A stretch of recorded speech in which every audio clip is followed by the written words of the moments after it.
कृष्णा। आज तो हम कथा के आज यात्रा के तीसरे दिन प्रवेश करेंगे। और हमने इसके पहले चर्चा की कि किस प्रकार जगन्नाथ जी श्री क्षेत्र पुरी में प्रकट हुए, जगन्नाथपुरी में, जिसे नीलाचल धाम भी कहते हैं।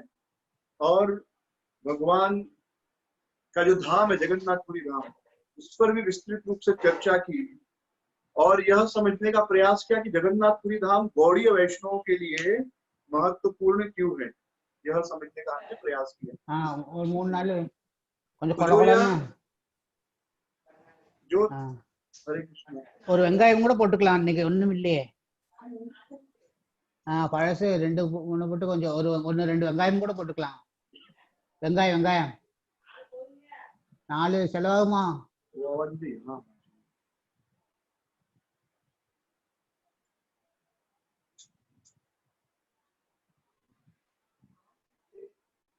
आप सुन रहे हैं उसका? हरे कृष्णा, ये कनेक्टिंग क्लियर है आवाज? हरे कृष्णा। हाँ, तो गौड़ीय वैष्णव के लिए सबसे महत्वपूर्ण धाम है वृंदावन धाम और मायापुर धाम। तो वृंदावन धाम में हम देखते हैं, वृंदावन धाम में माधुर्य भाव का महत्व है और मायापुर धाम में औदार्य धाम है। औदार्य यानी वहां पर जो है भगवान की जो कृपा बहुत ज्यादा है। और एक सेकंड,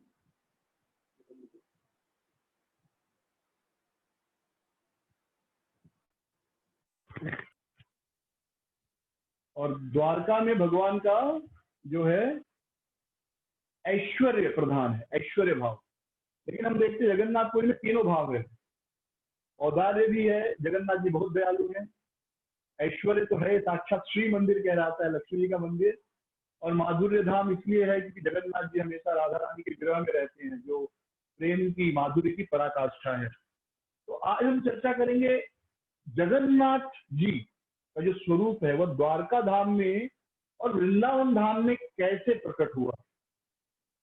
तो हमारे मन में प्रश्न आएगा, द्वारका में जगन्नाथ जी कहाँ प्रकट हुए, वृंदावन में कहाँ प्रकट हुए। हम तो सुनते कि जगन्नाथ का जो स्वरूप है वह मुख्यतः कहाँ के लिए है, पुरी धाम के लिए, जगन्नाथपुरी के लिए है। तो ये दोनों स्थान कैसे? तो देखिए, जो जगन्नाथ जी का वो स्वरूप है, जगन्नाथ जी तो कृष्ण है, वो कोई अलग नहीं है। तो जो जगन्नाथ जी का स्वरूप है वह स्वरूप है, क्या स्वरूप है? वो मुख्यतः उनका भाव है। क्या भाव? राधा रानी के विरह में श्री कृष्ण, यह भाव है। यह भाव जहां पर भी प्रकट होगा वह जगन्नाथ भाव है। तो यह जो स्वरूप है यह द्वारका में कैसे प्रकट हुआ, आज इस पर हम चर्चा करेंगे। बड़ी सुंदर कथा है ये, तो ध्यान से सुनिए। तो ये वैवस्वत मनु के 21वें दिव्य युग में यह कथा हुई। जो द्वापर युग आता है, 21वां दिव्य युग के बाद जो द्वापर युग आता है, उस युग की यह कथा है। तो भगवान उस समय द्वारका में निवास कर रहे थे अपने 16,108 रानियों के साथ। और द्वारका का जो द्वारका नगरी को स्वयं विश्वकर्मा ने निर्माण की थी। और जितने महल थे, मुख्य 16,108 महल थे जो भगवान श्री कृष्ण की रानियों के थे, उसमें सबसे सुंदर जो महल था वह उनकी जो पट रानी, यानी जो सबसे मुख्य पत्नी थी रुक्मिणी देवी, उनका था। तो वह जो महल था वह वैद्यमणि और इंद्रनील मणियों से बना हुआ था। तो सारी रानियां बड़ी प्रसन्न थी भगवान श्री कृष्ण के साथ, स्वयं कृष्ण के साथ उनको रहने का मौका मिलता था। तो एक बार ऐसा हुआ कि श्रीमती रुक्मिणी देवी ने भगवान श्री कृष्ण से प्रश्न किया। उन्होंने भगवान कृष्ण को प्रणाम किया और उन्होंने भगवान श्री कृष्ण से कहा कि हे प्रियतम, आप जो हैं, आपकी सेवा करके मुझे परम लाभ प्राप्त हुआ, मैं धन्य हो गई, मेरे भाग्य खुल गए, मैं आपकी प्रेयसी हूँ, आपकी दासी हूँ और मुझे आपका सामिप्य मिला, आपकी सेवा का भाग्य मिला। इससे बड़ा सौभाग्य क्या हो सकता है मेरे लिए। परंतु मेरे मन में एक प्रश्न है, आप रात्रि के समय कभी कभी रोने लगते हैं और रात्रि के समय आप जोर जोर से चिल्लाना लगते हैं, कुछ नाम चिल्लाने लगते हैं। तो मैं हैरान हूं कि कौन है वे लोग, ये नंद महाराज कौन है, ये यशोदा रानी कौन है, ये वृंदावन क्या है, ये राधा रानी कौन है। आप स्वप्न में बार बार राधा राधा राधा ऐसा आप क्रंदन करते, राधा का नाम लेकर आप रोते हैं, ये राधा कौन है। मुझे तो लगता था कि मैं ही आपकी सबसे श्रेष्ठ प्रेयसी हूँ, आपकी प्रेमिका हूँ, पर मुझे ऐसा नहीं लगता। अब मुझे लगता है कि मुझसे भी श्रेष्ठ प्रेयसी आपकी राधा रानी है, क्योंकि अगर मैं भी आपकी प्रेयसी होती तो आप नींद में मुझे भी याद करते, पर निंद्रा में आपने मुझे कभी स्मरण नहीं किया। निंद्रा में आप हमेशा अपनी प्रेयसी का नाम लेते हैं, राधा का नाम लेते हैं। तो आप बताइए कौन है यह सब। जब द्वारकाधीश ने सारी बातें सुनी भगवान श्री कृष्ण ने, तो भगवान अपनी कथा खुद नहीं करना चाहते, तो भगवान ने रुक्मिणी देवी से कहा कि देखो मैं अभी सुधर्मा सभा में जा रहा हूँ, जो मेरा राज्य सभा है, सुबह का समय हो गया है, सारे जो मंत्री सब आ गए हैं, मुझे जाना होगा, मैं जा रहा हूँ, बाद में बताऊंगा।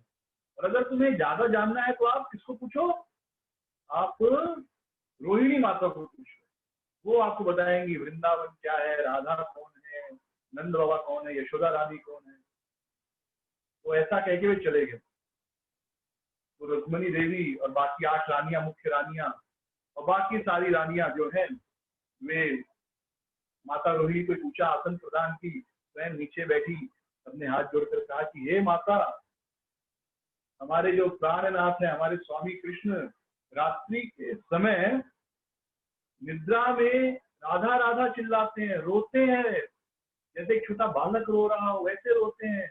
यशोदा रानी के लिए रोते हैं, नंद बाबा के लिए रोते हैं, स्वप्न में वृंदावन वृंदावन कहते हैं, ललिता, विशाखा, सुबल, श्रीदामा, श्री, ऐसे करके रोते। कौन है ये लोग। आदमी नींद में उसी को याद करता है जो उसका बहुत प्रिय हो, हमारा कभी नाम नहीं लिया। तो हमें समझ में नहीं आता कि कौन है ये लोग। हम पिछले 50 सालों से कृष्ण की सेवा कर रहे हैं, पर आज तक निद्रा में उन्होंने कभी हमारा नाम नहीं लिया। तो हम जानना चाहते हैं ये वृंदावन क्या है, राधा रानी कौन है। मुझे आप कृपया बताइए। आपने तो उनका बाल्य लीला देखा है, उनको ब्रज में देखा होगा, तो ऐसा क्या विशेष है वृंदावन में। अरे यहाँ पर तो द्वारका में कृष्ण राजा है, राजमहल है, घोड़े हैं, हाथी हैं, हम सारी रानियां अपने आप को सुंदर आभूषणों से सजाती हैं, सुंदर सुंदर वस्त्र पहनती हैं। वृंदावन एक साधारण सा गांव है, वहां पर जो गोपियां होती होंगी साधारण गांव की ग्वाली में साधारण वस्त्र पहनती थी। वहां पर बैल है, गाय है, कृष्ण जंगल में खेला करते थे, वहां पर साधारण ग्वाल बालों जैसा रहते थे। वहां पर तो कुछ नहीं था, तो क्या ऐसा विशेष है कि कृष्ण को वृंदावन ज्यादा आकर्षित करता है और यह हमारा धाम आकर्षित नहीं करता। आप हमें बताइए। तो रुक्मिणी देवी ने जैसे ही, रोहिणी देवी ने जैसे ही वृंदावन का नाम सुना, यशोदा मैया का नाम सुना, नंद बाबा का नाम सुना, तुरंत उनके मन में इतना प्रेम उमड़ पड़ा। होता है ये, जब हम बचपन में हमारे कुछ विशेष अनुभव होते हैं और जैसे ही हम अपने उनके बारे में स्मरण करते हैं या कोई हमको उनकी याद दिलाता है, तुरंत हमारा मन एक प्रेम से भर जाता है। या अगर किसी के लिए शत्रुता है तो शत्रुता से भर जाता है। तो हमें जानना है। तो रोहिणी माता कहने लगती है कि भाई वृंदावन में तो हर चीज, हर वस्तु में केवल कृष्ण प्रेम है। वहां की जो वृद्ध स्त्रियां हैं, प्रौढ़ स्त्रियां हैं, वे अपने पुत्रों से ज्यादा कृष्ण को प्रेम करती हैं, बूढ़ी स्त्रियां। और जो युवा है उनकी तो बात क्या कहना। एक युवा स्त्री तो बड़े स्वाभाविक रूप से एक युवा पुरुष की ओर आकर्षित हो जाती है। मनुष्यों की छोड़ो, जो वहां पर पशु है, गाय हैं, वे भी अपने बछड़ों से ज्यादा कृष्ण को प्रेम करती हैं। और जब तक वो कृष्ण को न देख लें, अपने बछड़ों को दूध नहीं पिलाती। वहां के पशु पंछी भी कृष्ण को प्रेम करते हैं। वृंदावन के जो निवासी हैं वे कृष्ण को भगवान नहीं मानते, उन्हें एक ग्वाल बाल के रूप में मानते हैं। कोई उन्हें अपना सखा, कोई प्रियतम, कोई मित्र मानता है। और वृंदावन में कृष्ण जो है गोप के रूप में रहते हैं, सर पर एक साधारण पगड़ी और मोर पंख पहनते हैं, गले में वैजंती माला धारण करते हैं और अपने होठों पर बांसुरी धारण करते हैं। और वो इतनी सुंदर बांसुरी बजाते हैं कि जितने भी ब्रजवासियों बांसुरी की ध्वनि में मंत्र मुग्ध हो जाते हैं, वे अपना सभी कार्य भूल जाते हैं। और जो गोपियों का प्रेम है ब्रज के, गोपियों का प्रेम बिल्कुल निस्वार्थ है। कोई भी सामाजिक बंधन गोपियों को कृष्ण से प्रेम करने से रोक नहीं सकता। उन्होंने अपना सर्वस्व कृष्ण को समर्पित कर दिया है। वे गोपियां किसी भी भौतिक लाभ की अपेक्षा नहीं करती, वे केवल कृष्ण की सेवा करना चाहती है, वो भी कैसी, अहेतु की अप्रतिहता, यानी बिना किसी स्वार्थ के और निरंतर। और वे यह सोचती है कि यदि कृष्ण की सेवा में कोई दुख आ जाए तो वह दुख भी क्या है, परम सुख है। कृष्ण की सेवा में अगर कोई दुख आता है, वह दुख न होकर परम सुख है। और आप सब जब कृष्ण की सेवा करती हैं तो आप सब कुछ लाभ की अपेक्षा रखती हैं कि बड़ा महल मिलेगा। जैसे हम सब सुनते कि सत्यभामा पारिजात के लिए झगड़ा कर ली, जब भगवान कृष्ण स्वर्ग से पारिजात लाकर रुक्मिणी को दिए, सत्यभामा नाराज हो गई, बोली मुझे भी पारिजात चाहिए। तो आप सब किसी भौतिक लाभ सुख सुविधा की अपेक्षा करती है। और आपका जो प्रेम है बहुत से भागों में बटा है। आप सबके 10 पुत्र और 1 पुत्री है, तो 11 हो गए और कृष्ण 12। तो आप लोगों का जो हृदय है या प्रेम है वह 12 लोगों का ध्यान रखता है, 12 लोगों में बटा है, बराबर है। आप दिन भर अपने पति के बारे में नहीं सोचती, आप अपने 11 बच्चों के बारे में भी सोचती है। तो आपका प्रेम जो है 12 खंडों में बटा है। लेकिन गोपियों का तो प्रेम केवल और केवल और केवल कृष्ण के लिए है, अखंड प्रेम है। वे हर कार्य करती हैं तो केवल कृष्ण का चिंतन करते हुए करती हैं। लेकिन फिर भी यदि आप सच में जानना चाहते हो कि वृंदावन वास्तव में क्या है, तो यहाँ खुले में चर्चा नहीं करेंगे। चलो अंदर जाकर बैठते हैं और किसी को दरवाजे पर पहरा देना होगा, क्योंकि जैसे ही कृष्ण और बलराम सुनेंगे कि ब्रज की कथा चल रही है, वे एक मंत्र मुग्ध सर्प की तरह आ जाएंगे। और फिर जब वह कथा सुन लेंगे तब तो आप उनको यहाँ रोक ही नहीं सकती। उनके हृदय में वृंदावन के लिए और गोपियों के लिए, नंद बाबा यशोदा मैया के लिए, अपनी सखाओं के लिए इतना प्रेम उमड़ आएगा कि आपका प्रेम उनको रोक नहीं पाएगा। इसलिए आप में से कोई एक दरवाजे पर खड़े हो जाओ जो कृष्ण बलराम को अंदर नहीं आने देंगे, और बाकी सब रानियां मेरे साथ बैठो और कथा सुनो। अब बलिदान कौन करे? 16,108 रानियां, सबको इच्छा है कि नहीं हमको हमारे पति का बचपन का लीला सुनना है। तो हर पति पत्नी अपने पत्नी या पति के बारे में, उसके बचपन के बारे में जानना चाहते हैं। और कृष्ण तो कोई साधारण नहीं है, साक्षात परम ब्रह्म परम भगवान है। क्या बाल लीला किए यशोदा मैया, नंद बाबा के साथ क्या लीला किए, ब्रजवासी ये गोपियां कौन है कि इतना प्रेम कृष्ण को है उनसे कि रात में भी उनका नाम ले लेकर रोते हैं। हम में से और आप में से कौन है जो किसी का नाम लेकर रात को रोता है? किसी से भी हमारा इतना प्रेम है ही नहीं। ठीक है, दिन में हमको सब याद आता है, मेरा बेटा है, बेटी है, पत्नी है, पति है, हो गए तो भूल गए, बल्कि हम चाहते हैं कि रात को कुछ याद नहीं आए। लेकिन कृष्ण का इतना प्रेम इन सबसे, तो ये इन्होंने भी तंत्र मंत्र किया है कौन? ये हमको सुनना है। तो कोई रानी तैयार नहीं हुई, कौन जाए दरवाजे पे खड़ा हो? ऐसा होता है राइट? तो सबने कहा एक काम करते, सबने सुभद्रा को बुलाया। सुभद्रा बालिका थी, सुभद्रा से कहा देखो सुभद्रा, एक काम करो, तुम दरवाजे पर खड़ी हो जाओ और दरवाजे पर खड़ी होकर कृष्ण बलराम को आने मत देना। वो जब आएंगे हमें इशारा कर देना, और अगर आप ऐसा करोगी तो हम आपको बड़ा सुंदर मोतियों की माला और बहुत सुंदर वस्त्र देंगे। छोटी बालिकाएं या एक स्त्री या एक लड़की को जैसे ही आप इस चीज का ऑफर करो कि आपको सुंदर हार, कंकुल और सुंदर साड़ी मिलेगी, तो वो खुश हो जाते हैं राइट? तो सुभद्रा जी तो बालिका थी, खुश हो गई, हाँ हाँ चलेगा। वो दरवाजे पर खड़ी हो गई, दोनों हाथ फैला लिए, दोनों पैर फैलाकर दरवाजा रोककर खड़ी हो गई हो कि मैं कृष्ण को आने नहीं दूंगी, यहाँ कथा होने दो। इसके पश्चात माता रोहिणी ने कथा प्रारंभ की। कथा प्रारंभ हो गई, सुंदर कथा प्रारंभ हुई और माता रोहिणी उनको बताने लगी कि देखो आपके द्वारका में और वृंदावन में क्या अंतर है। तो सबसे पहला अंतर बताती हैं कि द्वारका में सदैव ब्राह्मण जो है कृष्ण की स्तुति करते रहते हैं। ओम सहस्त्र शीर्षा पुरुषा सहस्राक्ष सहस्रपाद भूमिं विश्वतो वृत्वा अत्यतिष्ठद्दशांगुलम्। तो ऐसे नमो ब्राह्मण देवाय गो ब्राह्मण हिताय च जगदिताय कृष्णाय गोविंदाय नमो नमः। तो ऐसे ब्राह्मण निरंतर भगवान की स्तुति करते हैं कृष्ण की। लेकिन वृंदावन में क्या होता है, वृंदावन में दिन भर कृष्ण को गालियां पड़ती हैं। उनके सखा गाली देते हैं उनको, गोपियां गाली देती हैं।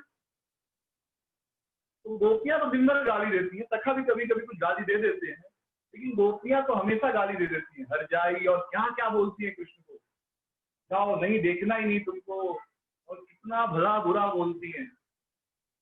और कृष्ण कहते हैं कि जब गोपियां प्रेम से ऐसे मुझे गाली देती हैं, तो जो ब्राह्मण वेद मंत्र पढ़ते हैं ना, ये तो कर्कश लगता है, क्या कोई कर्कश गा रहा है।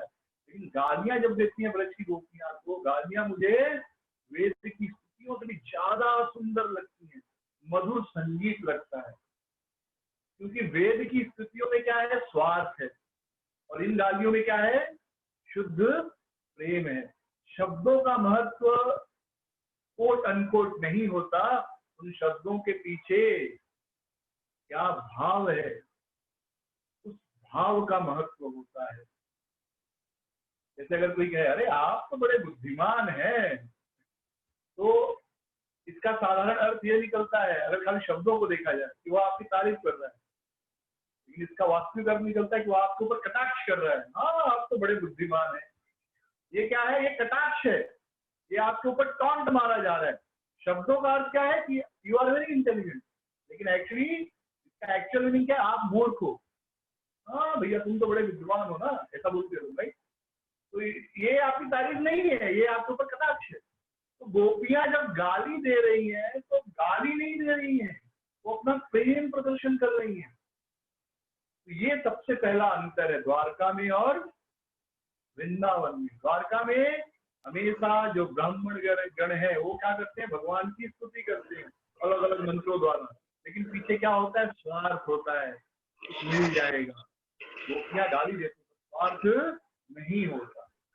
पहला अंतर। दूसरा अंतर, द्वारका में बड़े बड़े राजमहल हैं, बोलते हैं ना सीमेंट फॉरेस्ट, सीमेंट का जंगल। लेकिन वृंदावन में क्या है, वृंदावन में कुंज लताएं हैं, सर्वत्र जो है पेड़ पौधे हैं, कुंज है, नेचुरल घर है। यहाँ पर राधा कृष्ण छुपकर लीला करते हैं और भगवान श्री कृष्ण अपनी सखाओं के साथ खेलते हैं, लुका छुपी और बाकी प्रकार के खेल। तो स्वाभाविक सुंदरता है। द्वारका में क्या है, समुद्र की तरंगें उठती हैं। द्वारका समुद्र के किनारे बसा है ना, तो समुद्र की एकदम भयानक गर्जना वाली लहरें उठती हैं। लेकिन वृंदावन में क्या है, यमुना तीरे वीर समीरे, वीर समीरे यमुना तीरे वीर समीर। तो जब हमने वृंदावन कथा सुनी, वीर समीर है, मंद मंद हवा बहती है, समुद्र का गर्जन नहीं है। फिर द्वारका क्या है, चारों ओर समुद्र से घिरा हुआ है। ब्रज जो है वहां पर लता कुंज है, फल फूल है, पेड़ है, और क्या है, तोता, मैना, कोयल, मोर। आप समुद्र क्या है, समुद्र पे तोता मैना नहीं दिखाई देंगे, पेड़ ही नहीं, पेड़ चाहिए ना इनको, खाली गर्जना की आवाज आ रही है। लेकिन कहता है कोयल की सुंदर ध्वनि, मोर है, मोरनी है, मैना है, इनकी मधुर ध्वनि सुनाई पड़ती है। फिर द्वारका में क्या है, दास दासी का भाव है। सब कृष्ण को भगवान मानते हैं और अपने आप का सेवक मानते हैं। लेकिन वृंदावन में क्या भाव है, सखी और सखा, कृष्ण मेरे क्या है, मेरे मित्र हैं। कृष्ण मेरे प्रियतम है, यह भाव प्रधान है। सखा तुझ सखे कंधे करे आरोहण, तुम्ही कौन बड़े लोग, तुम्ही आमी बड़े, तुम्ही आमी सब। सखा कहते कि तुम कोई बड़े थोड़े ही हो, तुम भी हमारे बराबर हो, चलो घोड़ा बनो, तुम्हारे सिर पर बैठेंगे। ऐसे सखा कृष्ण को डालते हैं। यशोदा कृष्ण कहती चलो चलो नहा लो, घर पे आओ, खाना खा लो। सखा कहते देखो खेल छोड़कर जाओगे ना आधे में, खिलाएंगे नहीं, जाओ। कृष्ण डर जाते, नहीं नहीं खिलाओ खिलाओ, मैं नहीं जाऊंगा। द्वारका में ऐसा नहीं है, द्वारका में है कृष्ण तो हमारे स्वामी है, तो कृष्ण स्वामी भाव है द्वारका में। लेकिन वृंदावन में क्या है, सखा सखी भाव प्रधान है। इसके बाद वहां पर द्वारका में कृष्ण की ऐश्वर्य में सेवा होती है राजा जैसे, लेकिन ब्रज में कृष्ण की माधुर्य में सेवा होती है। माधुर्य में सेवा यानी कृष्ण को अपना प्रियतम मानकर, अपना सखा मानकर। द्वारका में 8 मुख्य रानियां हैं, रानियां हैं, मतलब 16,108 है, उसमें सबसे पहले रुक्मणी देवी, करके 8 रानियों में 8 मुख्य हैं, और उनका क्रम निर्धारित है कौन क्या सेवा करेगा। कोई कंपटीशन नहीं है उनके अंदर। तो भाई ये बड़ी रानी की अधिकार है, तो छोटी बड़ा अधिकार नहीं। लेकिन ब्रज में कृष्ण की सेवा के लिए कंपटीशन है। राधा रानी और चंद्रावली कॉम्पीट करती है हमेशा, एक दूसरे से प्रतिस्पर्धा होती है राधा और चंद्रावली में कृष्ण की सेवा के लिए। वृंदावन में हर समय, द्वारका में हर समय युद्ध, ये शत्रु आक्रमण किया, ये शत्रु आक्रमण किया। ब्रज में ऐसा नहीं है, लोगों का भय नहीं है। कृष्ण सखाओं के साथ कोई दैत्य आता है, भगवान बड़े आसानी से उसको वध कर देते हैं। द्वारका में क्या है, मैं कृष्ण का हूँ, ये भाव प्रधान है। द्वारका में मैं किसका हूँ, कृष्ण का हूँ, आई एम योर्स। वृंदावन में उल्टा है, वृंदावन में कृष्ण मेरे हैं। तो अंतर क्या समझिए, जब मैं कहता हूँ मैं आपका हूँ, इसका मतलब आपको मेरी देखभाल करनी पड़ेगी। अरे साहब हम तो आपके ही हैं, आपके ही शरण में है, मतलब आपको मेरी देखभाल करना है। लेकिन जब मैं कहता हूँ चिंता मत करो, मेरा ही है, मतलब मैं तुम्हारी देखभाल करूंगा। तो वृंदावन के वासी कहते कृष्ण मेरे हैं, यानी कृष्ण की देखभाल करना, उनके सुख का ध्यान रखना, ये ब्रजवासी विशेष ध्यान रखते हैं। द्वारका में कृष्ण को द्वारका वासियों का ध्यान रखना पड़ता है, वृंदावन में द्वारकावासी कृष्ण, वृंदावनवासी कृष्ण का ध्यान रखते हैं। द्वारका में देवकी बार बार भयभीत हो जाती है, ये तो भगवान है, जो कृष्ण को गोद में नहीं लेती। वृंदावन में अलग ही है, वृंदावन में तो कृष्ण कहते हैं जरा जाना, मेरे चप्पल पड़े लेके आना, पादुका पड़े लेके आना, और कृष्ण जाते हैं दौड़ दौड़ के, और जो दोनों चप्पल सर पर उठाकर लेकर आते हैं नंद बाबा को देने के लिए। भी माँ है द्वारका में, वो माँ कृष्ण को अपने गोद में नहीं ले पाती, डरती है देवकी, तो परम भगवान है, पूर्ण ब्रह्म है। लेकिन वृंदावन में क्या है, कृष्ण को नंद बाबा का चप्पल भी उठाना पड़ता है। वृंदावन में जो है उद्धववादी सखागण जो है हमेशा, और वृंदावन में और एक चीज है, यशोदा माता कृष्ण को रस्सी से बांध देती है, देवकी तो डर रही है, यशोदा माँ कृष्ण को डराती है। इतना बड़ा अंतर है, वृंदावन में कृष्ण डरते हैं माँ से, द्वारका में कृष्ण से माँ डरती है, लेकिन वृंदावन में कृष्ण माँ से डर रहे हैं। और देखिए जो डर होता है ना, हम किससे डरते हैं पता है आपको, तो आतंकवादी है वो अलग बात है, लेकिन संसार में सबसे ज्यादा डर जो होता है वह उस व्यक्ति को लगता है जिससे हम सबसे ज्यादा प्रेम करते हैं। आतंकवादी आएगा, जब बंदूक दिखाएगा तब आप डरोगे, ताकत दिखाएगा तब आप डरोगे, लेकिन जो आपसे प्रेम करता है ना, तो खाली नहीं बात करता, बस दिल धड़कने लगेगा, क्या हो गया भैया, क्या गड़बड़, क्या हो गया, खाली थोड़ी सी आप टेढ़ी कर देंगे।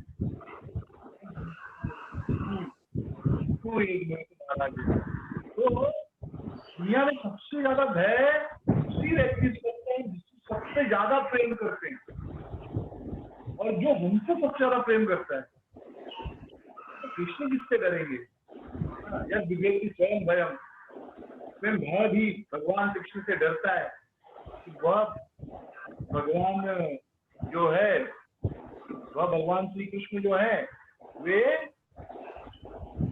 माता यशोदा से डरते हैं। क्यों माता यशोदा से डरते हैं? क्योंकि माँ यशोदा इतना प्रेम करती है कृष्ण को। और आप सबको भी अनुभव होगा कि आप जिससे प्रेम करते हैं उससे जरूर डरते हो। देखिए हमारे वैष्णव आचार्य जो है, ब्रह्म मध्य गौड़ी संप्रदाय के आचार्य, वैष्णव आचार्य, उन आचार्यों ने कितनी इतना महान हमको दान दिया है कि हम भगवान को भयभीत कर सकते हैं। और कैसे? बल के भय पे, बल के आधार पर नहीं, बल्कि प्रेम के आधार पर। तो वृंदावन में इतना प्रेम है, राधा रानी इतना प्रेम करती है, सखा इतना प्रेम करते हैं, गोपियां इतना प्रेम करती है कृष्ण से कि कृष्ण डर जाते हैं। अगर एक गोपी खाली कह दे, राधा रानी कह दे जाओ तुमसे मिलना ही नहीं, तो हम डर जाते। कोई डंडा नहीं दिखाती राधा रानी, केवल आंखें टेढ़ी कर ले, कोई बंदूक नहीं दिखाना है। यशोदा मैया थोड़ा सा क्लोज कर दे, कृष्ण डर जाते, डंडा दिखा के डर जाते। इतना महान प्रेम है। ये अंतर है द्वारका में और वृंदावन में।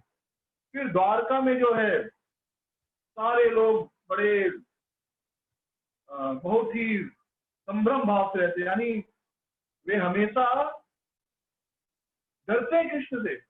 लेकिन वृंदावन में जो है भक्त से भगवान डरते हैं।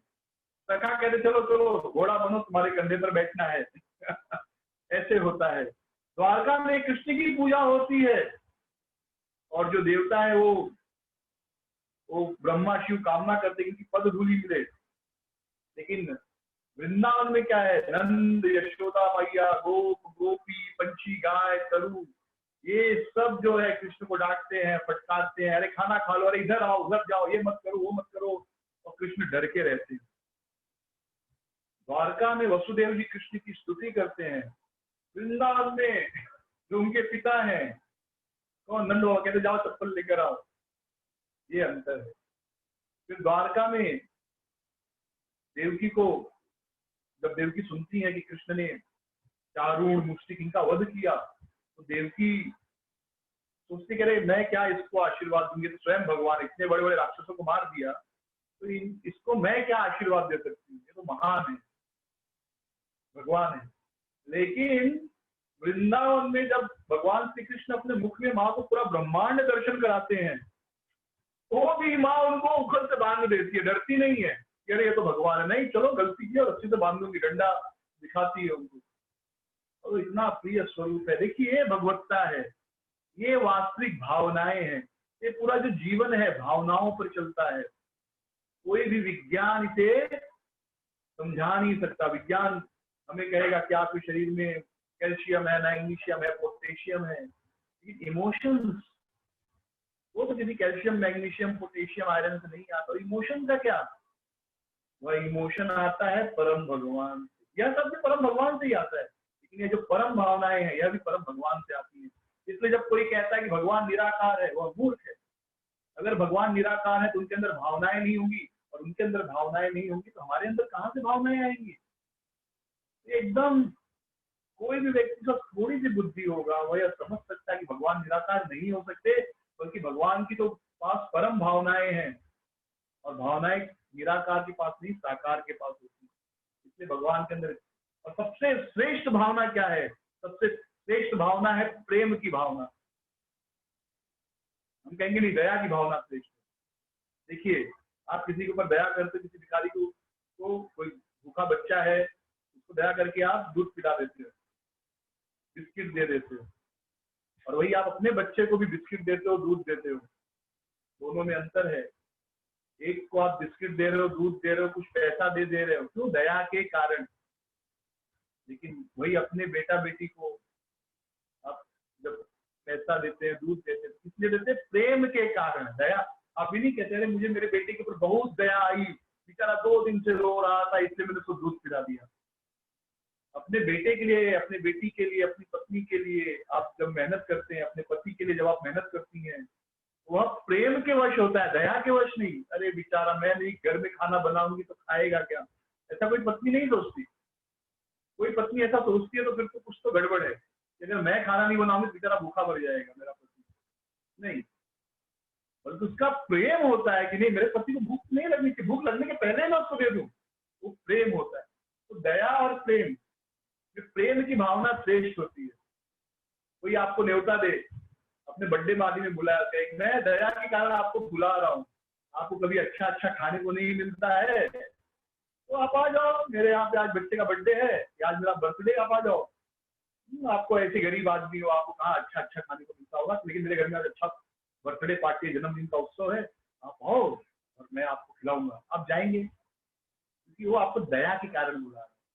लेकिन वही आपको कह रहे हैं आज मेरा जन्मदिन है, तुमको जरूर आना है, तो भले आप अरबपति हो, लेकिन अगर उससे आपकी दोस्ती है, प्रेम है, तो वो गरीब भी होगा तो भी आप जाओगे। तो उसने दया के वश नहीं बुलाया, प्रेम के वश बुलाया, और आप भी दया करके नहीं गए, प्रेम के कारण गए।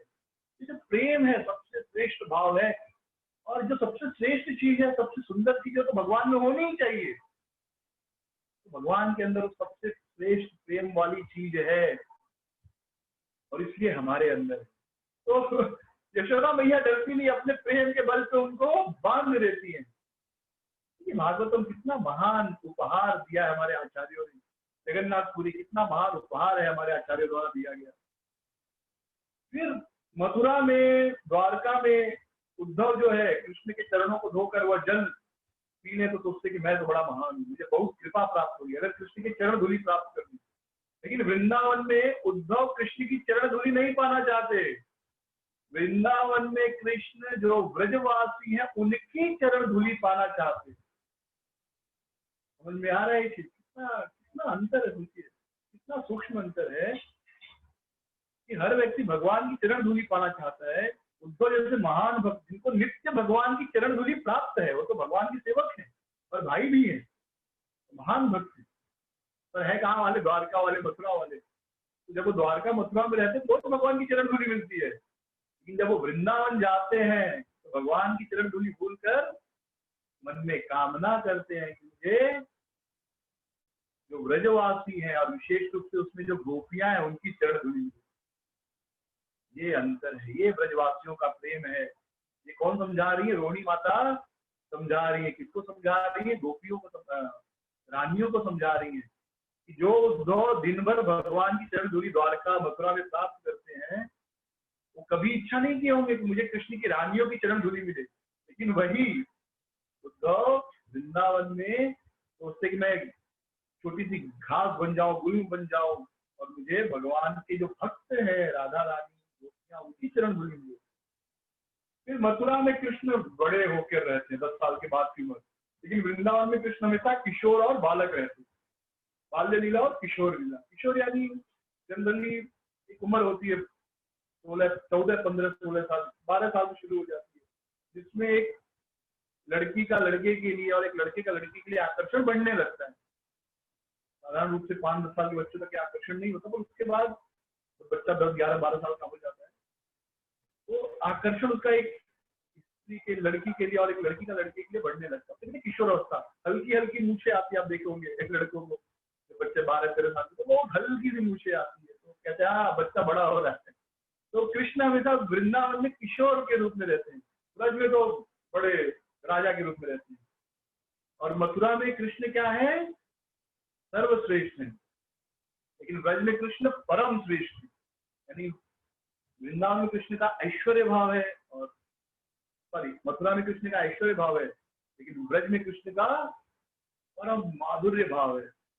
माधुर्य भाव क्यों परम है? अभी चर्चा की है। प्रेम जो है सबसे श्रेष्ठ इमोशन, दया करुणा ये सब श्रेष्ठ नहीं है, प्रेम सबसे श्रेष्ठ है। और प्रेम के वश ही आदमी एक दूसरे के पास जाता है। कोई आपको दया के कारण बुलाएगा तो आप नहीं जाओगे, अगर आप वेल टू डू हो तो। इस प्रकार जो ब्रज में कृष्ण 5 रसों का आस्वादन करते हैं, शांत, दास्य, साक्ष्य, वात्सल्य और माधुर्य। लेकिन ब्रज में तो केवल, द्वारका में केवल क्या है? विशेष रूप से दास्य भाव है, यानी जो रानियां हैं वो भी अपने आप को कृष्ण की दासी समझती हैं, और जो माधुर्य भाव है उसमें भी स्वकीय भाव है, परकीय भाव नहीं है। और उसके पश्चात माता रोहिणी ब्रज की लीलाएं सुनाने लगी, कैसे कृष्ण जो है पूतना को मारे, फिर तृणाव्रत को मारे, अघासुर को मारे, कैसे बकासुर को मारे, कैसे कृष्ण ने माखन चुराया, कैसे गोपियां कृष्ण को थोड़े से माखन के लिए नचाती हैं, जब वो चोरी करते पकड़े जाते हैं, थोड़े से माखन के लिए कृष्ण नाचते हैं, थोड़ी सी छाछ के लिए कृष्ण नाचते हैं, आधे लड्डू के लिए कृष्ण नाचते हैं। सारी कथाएं सुन रही हैं, कैसे माँ यशोदा एक दिन कृष्ण को बांध दी उखल से। सारी लीलाएं सुनते सुनते सारी जो रानियां थी, एकदम उनका मन मन जो है पूरी तरह एब्जॉर्ब हो गया। और वास्तव में कृष्ण कथा अगर आप थोड़ा मोबाइल ऑफ करके या साइलेंट पे करके बाकी कामों से ऑफ होकर अगर आप 15-20 मिनट खाली सुन ले भगवान की कथा, और विशेष रूप से किसी शुद्ध भक्त द्वारा, परम भक्त द्वारा, और अनेक महान परम भक्त हैं, जब भी परम पूज्य राधा गोविंद भाई महाराज जी की कथा सुनता हूँ, अगर 15-20 मिनट खाली सुन लूं, उसके बाद कथा छोड़ने का मन नहीं करता। और ऐसे इतने महान भक्त है, परम पूज्य गोपाल कृष्ण गोस्वामी महाराज, परम पूज्य राधानाथ स्वामी महाराज, परम पूज्य लोकनाथ स्वामी महाराज। आप खाली 10 मिनट अपने आप से मेहनत कीजिए, संघर्ष कीजिए, 15-20 मिनट कथा सुनने की संघर्ष करो, उसके बाद आपको छोड़ने की इच्छा नहीं होगी। लेकिन वो 10-15 मिनट अगर आप मोबाइल ये वो करते रहेंगे तो फिर वो जिंदगी भर सुनते रहिए, कथा में आनंद नहीं आएगा। सारी रानियां एकदम एब्सॉर्ब हो गई, और उसी समय और द्वारका ये जो सुभद्रा देवी थी उनको तो गेट कीपर का नौकरी मिला था, लेकिन वो भी कथा सुनते सुनते सब भूल गई। दोनों हाथ फैलाई थी, दोनों पैर फैलाई थी, कथा सुनते सुनते उनके दोनों हाथ पांव अंदर आ गए, वो भूल गई सब। जैसे आज जैसे कीर्ति घाट रात को सो जाते हैं ना, मुख्य काम भूल जाते, वैसे सुभद्रा भैया भूल गई कि मैं किस लिए। उसी समय कृष्ण बलराम आए, कृष्ण एक तरफ खड़े हो गए, बलराम एक तरफ, और वो भी कथा सुनने लगे।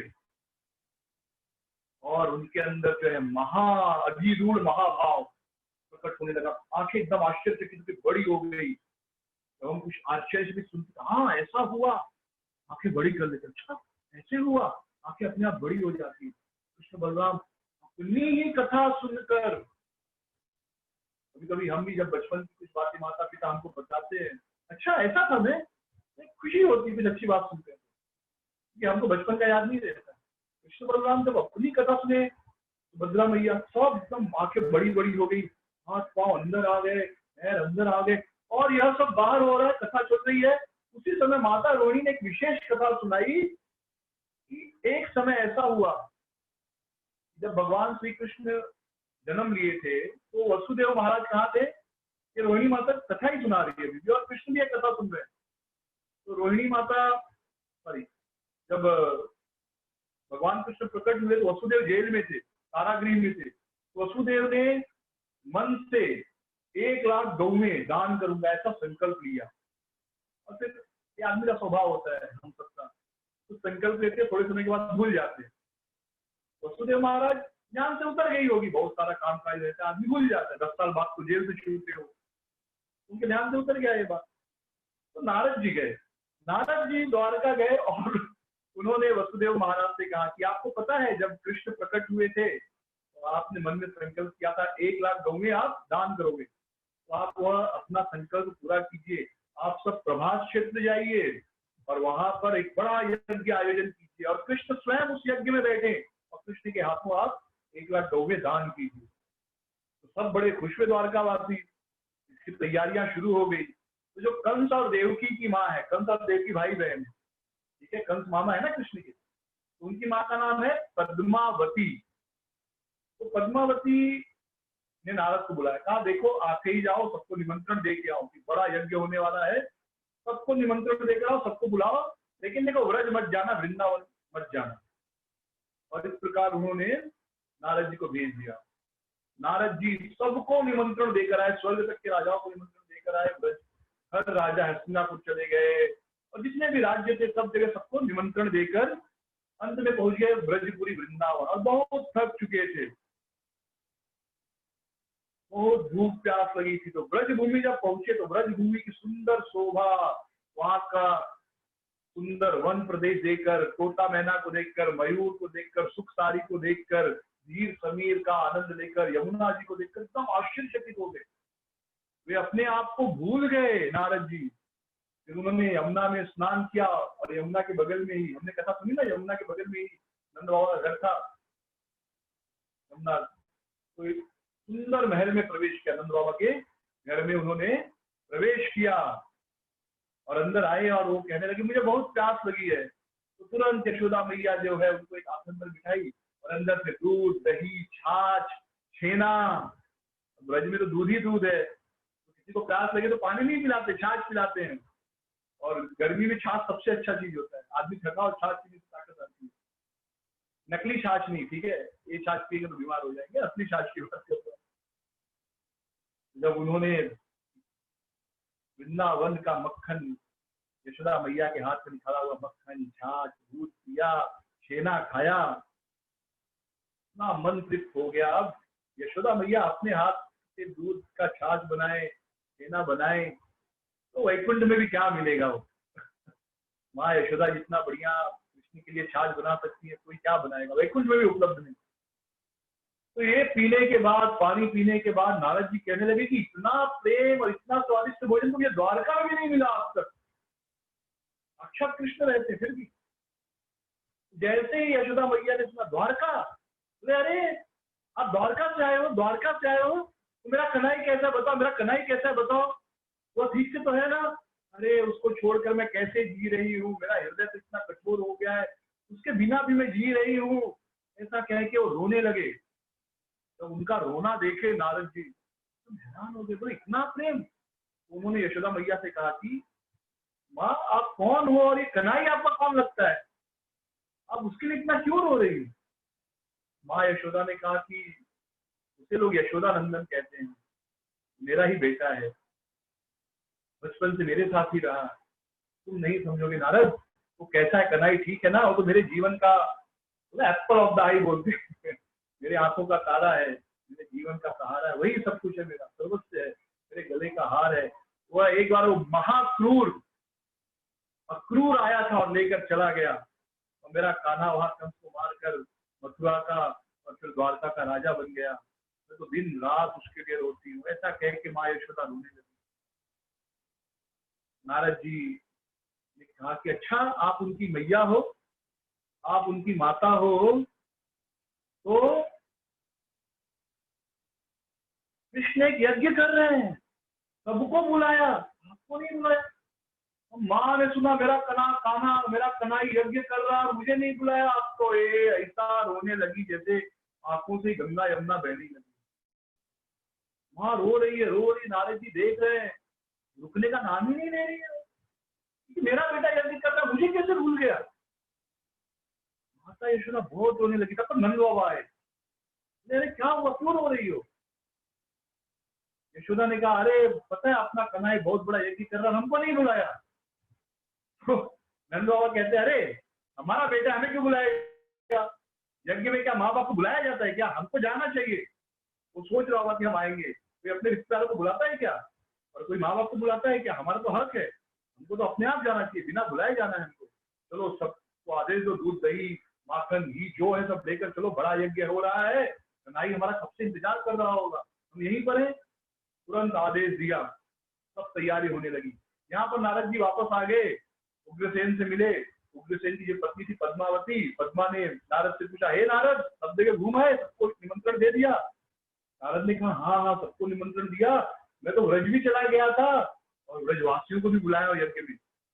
और जैसे ही पद्मावती ने सुना बड़ी क्रोधित हो गई, तुमको किसने कहा जाने के लिए, किसने कहा व्रज वालों को बुलाने के लिए, पता है व्रज वाले कितने दुष्ट है वो लोग, कितने क्रूर है वो लोग।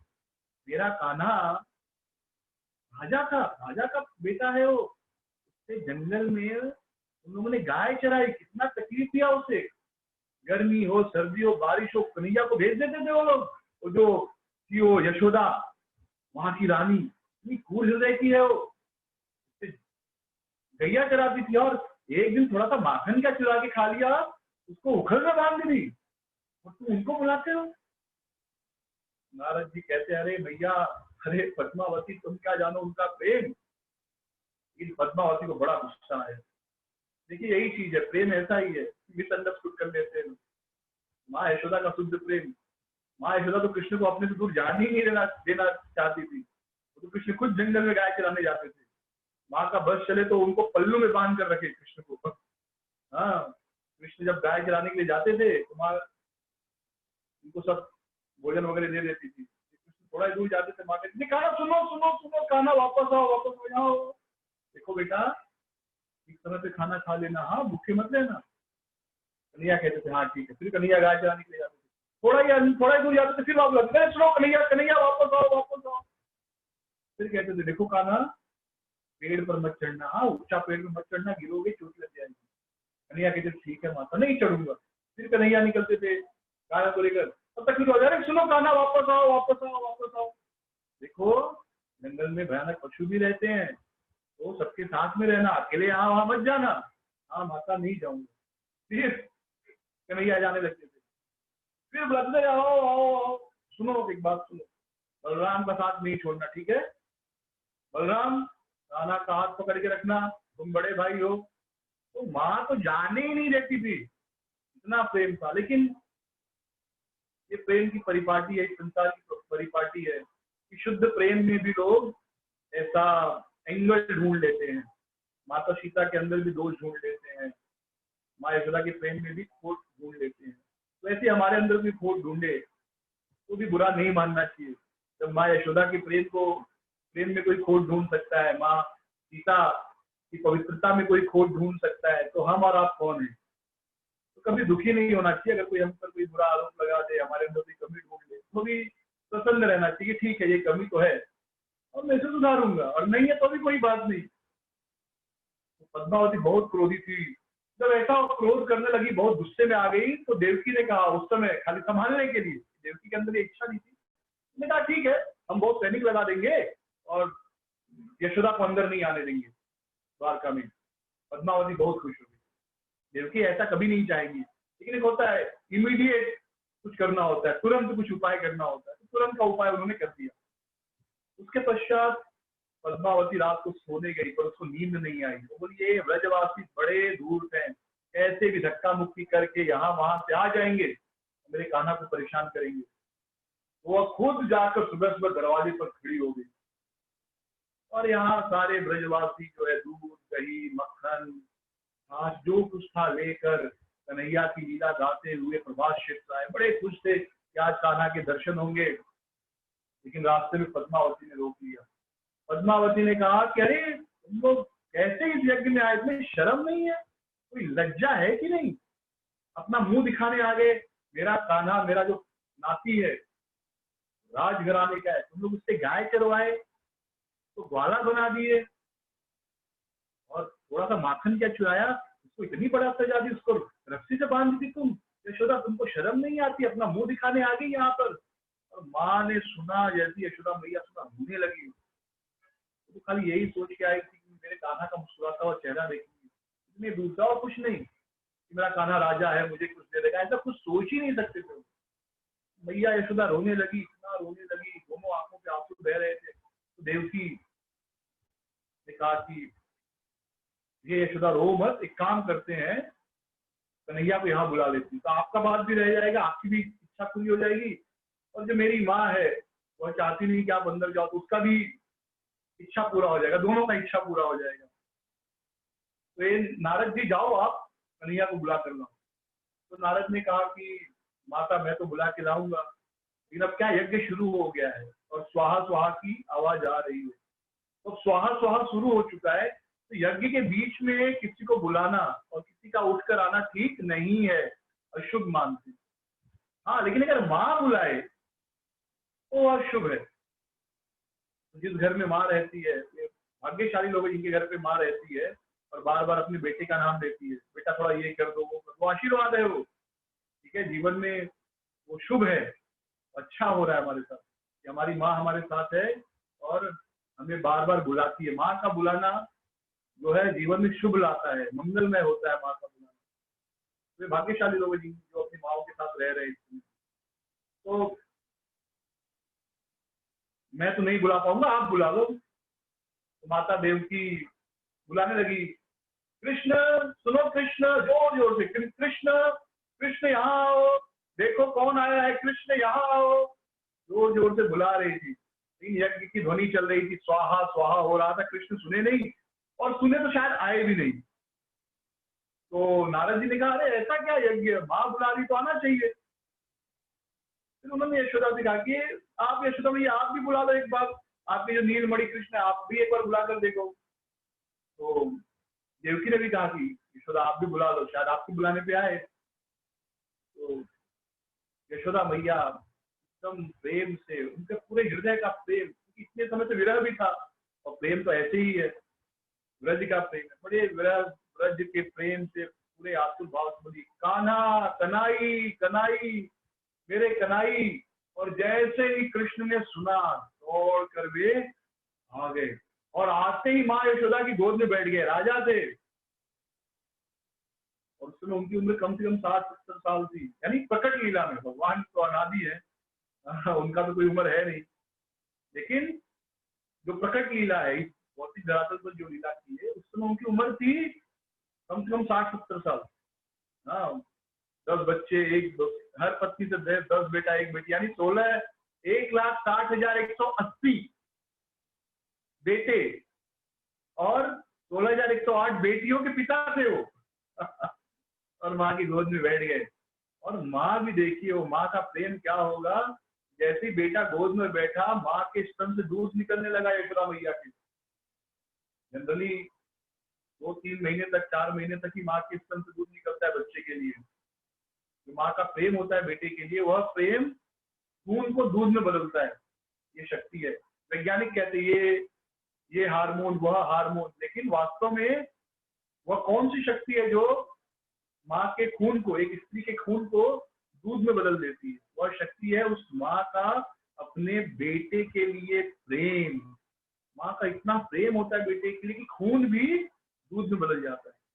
अब यशोदा मैया तो कोई साधारण स्त्री थोड़े होंगी, स्वयं भगवान जिसका बेटा बने, मतलब कितनी महान होगी, कितना प्रेम करी, भगवान उनका बेटा बनने को तैयार है, तो उनका दूध निकलने लगा। तो उस समय पद्मा ने देखा, ना प्रेम करती है देवकी, ये जो यशोदा है, मैं तो व्यर्थ में ही इसे भला बुरा कह रही थी, ना प्रेम, इस उम्र में भी दूध निकल रहा है अपने बेटे को गोद में बिठाकर। देवकी का भी पूरा शरीर एकदम मलिन हो गया, बुझा गई कि अरे मैं तो कुछ भी प्रेम नहीं करती कृष्ण से, सच में असली माँ तो यशोदा ही है। और नारद जी ने देखा कि यहाँ पर अगर कृष्ण की कोई माँ है तो केवल यशोदा है, वही एकमात्र कृष्ण की माता है। बाकी ठीक है देवकी ये वो कहने के लिए माँ,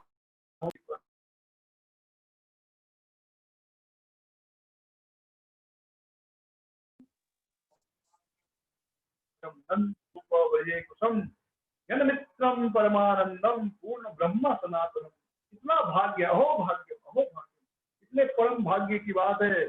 नंद गोप ब्रजे कुसाम, नंद गोप और जो ब्रज के वासी हैं, क्यों? यन मित्रम परमानंदम, उनके मित्र जो हैं, परम आनंद जो हैं, वही उनके मित्र बन गए हैं। कौन? पूर्ण ब्रह्म सनातनम, जो पूर्ण ब्रह्म है, सनातन है, यानी साक्षात भगवान श्री कृष्ण जो सनातन है, पूर्ण ब्रह्म है, परम आनंद है, वे इनके मित्र हैं, यानी वे इनके साथ रहते हैं। तो इस प्रकार रोहिणी माता ये कथा सुना रही थी सभी रानियों को। ये कथा कृष्ण भी सुन रहे थे, इतना प्रेम उमड़ आया उनको, उनके शरीर में पूरे परिवर्तन आ गया। हम सबके भी शरीर में परिवर्तन आता है, लेकिन इतना प्रेम नहीं होता कि बहुत परिवर्तन आए। जैसे हम किसी का, अपने किसी प्रियजन की बीमारी के बारे में सुनते तो हार्ट बीट बढ़ जाती है, राइट, या कुछ अच्छा सुनते तो रोए खड़े हो जाते हैं, तो सबके शरीर में परिवर्तन आता है। तो हमारा प्रेम एक लिमिटेड है, इसके लिए एक लिमिट तक ही परिवर्तन आता है। पर यह तो दिव्य जगत का प्रेम है। कृष्ण और बलराम के हाथ पैर अंदर चले गए, आधे आधे हो गए, आंखें बड़ी बड़ी हो गई। यशोदा की भी यही, सुभद्रा की भी यही हालत हुई। और उसी समय नारद जी वहां प्रकट हुए, और नारद जी जोर जोर से ताली बजाकर नाचने लगे, मैंने देखा, मैंने देखा, मैंने देखा। जब वो ऐसे नाचने लगे तब रोहिणी माता ने कथा बंद कर दिया, सब बाहर आए और सबने सुंदर रूप देखा भगवान। यह जो रूप है, जब हम जगन्नाथ जी का दर्शन करते हैं ना, ये स्मरण करना चाहिए कि कृष्ण का जो प्रेम है, कृष्ण का प्रेम जब 100% विरह में ब्रजवासियों की, चाहे यशोदा मैया हो, नंद बाबा हो, गोप गोपियां हो, राधा रानी, उनके विरह में जब कृष्ण का प्रेम होता है तो उनकी हालत होती है। यानी प्रेम की पराकाष्ठा आपको देखनी है, प्रेम का अंतिम प्राकट्य देखना है, वह आपको ब्रज में नहीं जगन्नाथपुरी में दिखेगा, जगन्नाथ जी के रूप में दिखेगा। कितना विरह में है कृष्ण राधा रानी के और ब्रज गोपियों के और ब्रज सखाओं के। इसलिए ब्रज से कृष्ण इसलिए चले गए क्योंकि ब्रज में साथ में रहने पर प्रेम कम होता है, दूर रहने पर प्रेम बढ़ता है। इसलिए आप देखेंगे जब नई नई शादी होती है, आज तो नहीं है प्रथा पर पहले प्रथा थी, हर साल विशेष रूप से शादी के 10-15 साल तक, शादी के बाद हर साल लड़की 10 दिन 20 दिन महीने 2 महीने के लिए अपने माँ के घर पे जाती थी। तो वह विरह के कारण उनमें अच्छा रिलेशन बना रहता था। अगर 10 महीने झगड़े भी हुए हैं, 2 महीने विरह के कारण झगड़ा खत्म हो जाता था और फिर से विरह की भावना आती थी, कब वापस आएगी कब वापस आएगी, और पत्नी भी सोचती थी कब वापस जाऊंगी।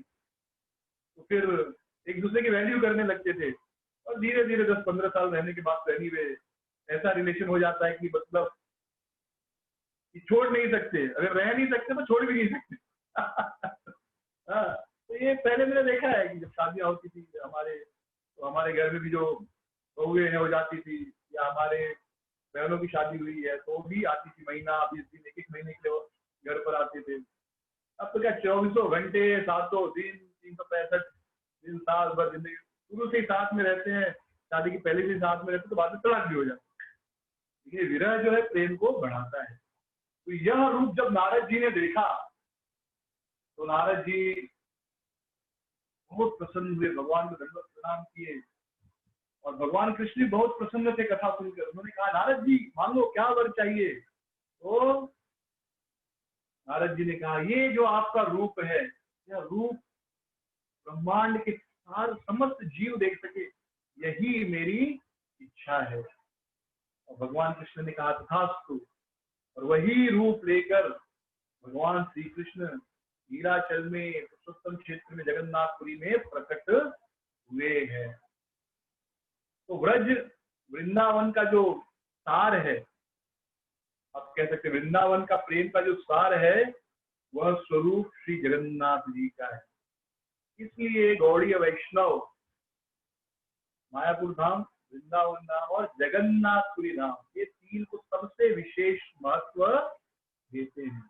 तो इस प्रकार यह जो रूप है भगवान का जो हमारे जगन्नाथपुरी में देखते हैं, यह द्वारका में उस समय प्रकट हुआ था। तो आज कथा को यहीं पर विश्राम लेंगे और कल कथा कंटिन्यू करेंगे।